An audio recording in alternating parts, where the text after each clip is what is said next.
Hello everyone, we're going to be talking about Chapter 1 today, the nature of stress.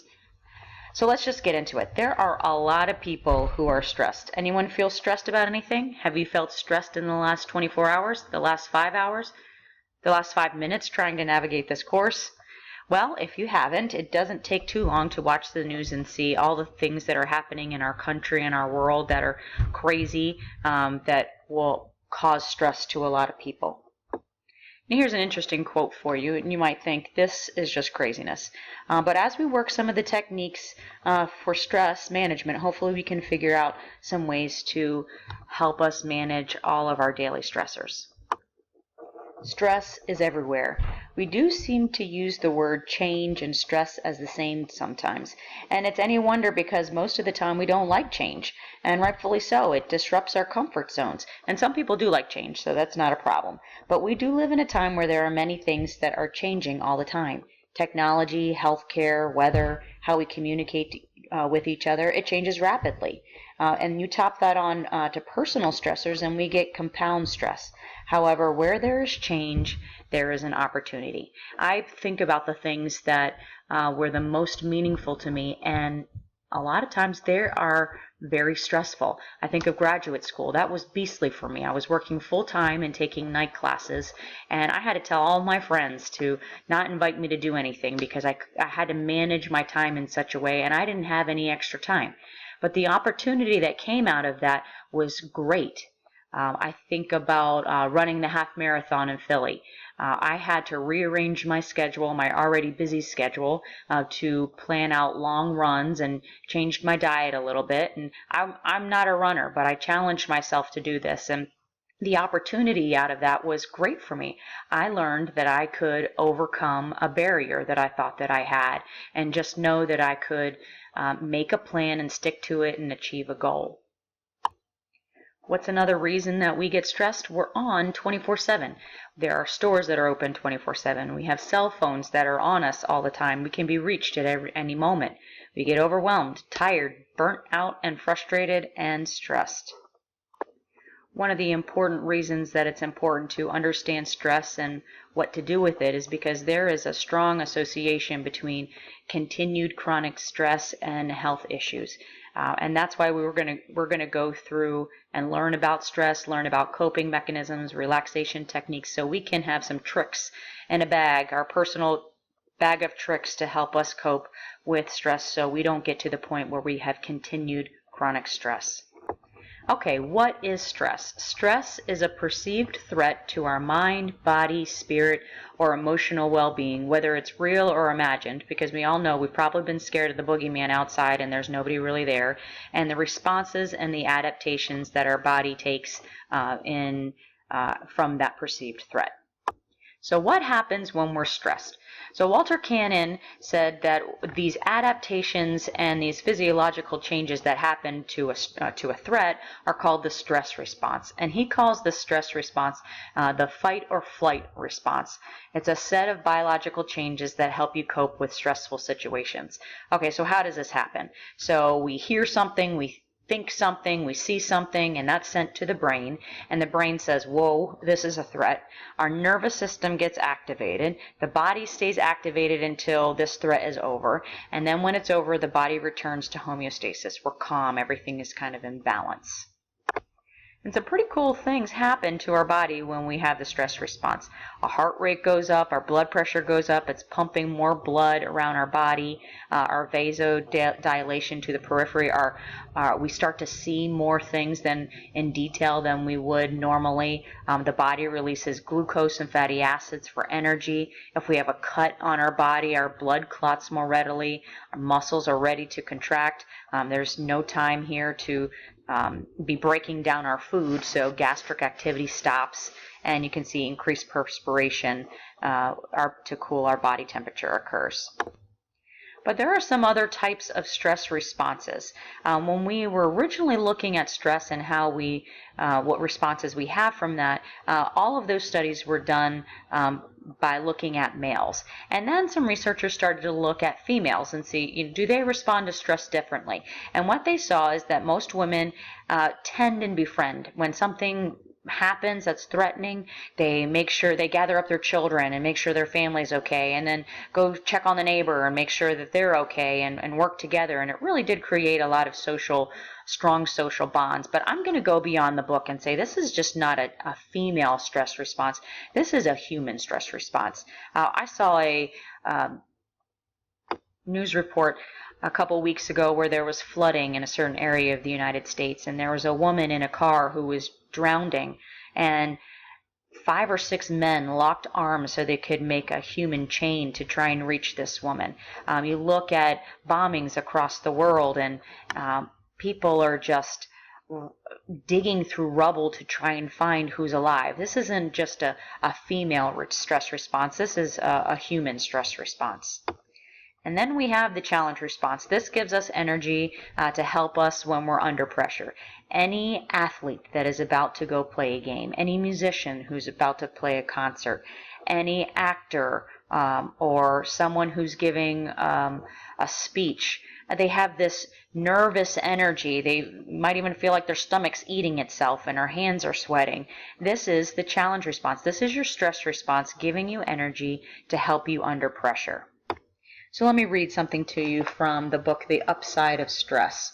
So Jeremy Jameson was a professor of psychology at the University of Rochester, and he played soccer there, and his teammates had described their pre-game stress as being amped up and excited. They even tried to increase their adrenaline, knowing that it would help them perform. But when his teammates talked about the same adrenaline rush before exams, they used a completely different language. Then it was nerves and anxiety and choking under pressure. In both cases, stress was giving his teammates energy to perform. Why did they view stress as beneficial on the field but crippling before an exam? We are bombarded about information about how bad stress is, Jameson says, but those beliefs don't reflect the fact that in many cases, our stress truly helps us. So this is a different way to look at stress, but I think it's really important because I think mainly we do have a negative view on stress. And I would go as far to say is that in our day and age, our stress responses are more tend and befriend and challenge responses. Because if we think about it with fight or flight, we're not fighting or running from bears on a daily basis like we were doing at the beginning of time. And there are a couple of different types of stress. We have eustress, which is good stress. This is like graduating from college, starting a new job, getting married, having children, buying a new car or a new house. These are stressful situations, but it's good stress. New stress is very neutral. It could be something tragic happening on the other side of the world. It is sad that that has happened, but it doesn't seem to really affect you in any way. And then we have distress or bad stress, something that seems threatening to us, and it causes us fear or anger. And there are 2 types of distress. We have acute stress, very short in duration and very intense. You're about to give a presentation, you feel very stressed, but then it's over and then gone. And then we have chronic stress, that lasts much longer, like dealing with someone with a disability or Alzheimer's disease or having like a body amputation, something the stress is going to be there for a while. I love this image. I think of it often when I try and realize how much I can manage. This is the Yerkins-Dodson curve, and the thought here is that when we have a low amount of stress in our life, we actually have low performance. But if we can figure out how much eustress or good stress we can carry, then it actually helps us to perform better. Because you know that sometimes it's that stressful feeling that makes you stay up till 2 a.m. in the morning and finish that paper when you normally wouldn't. So if we can figure out how much stress that we can, or good stress that we can take on, and not go over the hump into distress, then we can be at our top performance. This maximum performance, I think of that as like, my plate is full. I really cannot take on another thing, or I'm just going to be overwhelmed.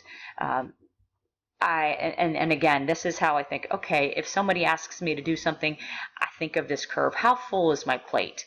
How much stuff can I take on without being overwhelmed? So this image is great and all, but sometimes we do not have control of what is on our plates. And we all probably know somebody who's going through a lot of things that is causing them to be very stressed. It might be yourself. My sister-in-law is going through a lot of things personally right now that seems to be causing her a lot of stress. She's living with my parents right now, and I asked my mom just the other day, how is she doing? Is she in a fog? And she said, no. What's the opposite of a fog? And I said, extremely alert?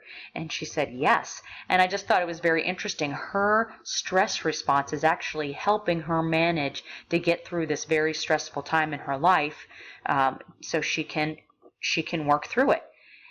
When we get into situations where we have a lot on our plates and we may feel distress, we see stress as the enemy. And page 99 was the quote that I just read to you out of The Upside of Stress. And that book talks a lot about changing our mindsets about stress, not seeing it as the enemy. But the next time we feel a stress response, we should think it's our body actually helping us to be able to deal with the stressor. So should we fear stress? Maybe not all the time. We just want to make sure that we don't have chronic continuing stress that will be damaging to our body. So our text breaks down what stresses us into 3 different categories. And first, they talk about bioecological influences.